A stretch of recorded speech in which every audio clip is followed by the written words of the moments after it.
From calculus, you know that cosine square plus sine square is equal to 1. But for hyperbolic functions, it is slightly different. So we have cosh square minus sine square is equal to 1. And this is something that we're going to use. Now let's change this to sine to the power of 2 times sine.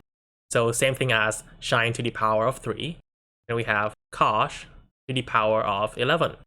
And using this formula here, we can see that if we add both sides with sine, we have cosh squared is equal to 1 plus sine squared.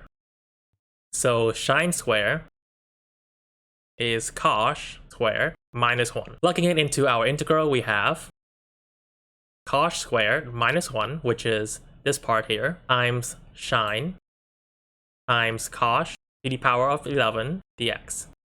Here we can use u substitution to get rid of the sine, so we have all the cosh together. So let u equal to cosh of x. So what is the derivative of cosh? Well, it's going to be positive sine. And just for fun, what is the derivative of sine?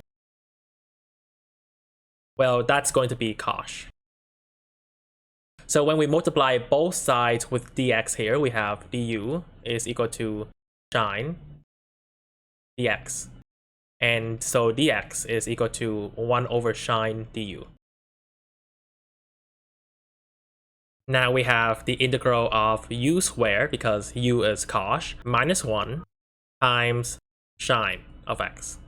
And then times u to the power of 11, and dx is 1 over sine du. And as you can see, the sines will cancel out. So let's simplify that. We have the integral of u squared minus 1 times u to the power of 11 du, which is u to the power of 13 minus u to the power of 11 du. And what is the antiderivative of this? The antiderivative will be u to the power of 14 times 1 over 14 minus u to the power of 12 times 1 over 12 plus c. And we need to replace the u with the cosh, because that's what we started with originally. We have 1 over 14 times cosh to the power of 14 minus 1 over 12 times cosh to the power of 12 plus c.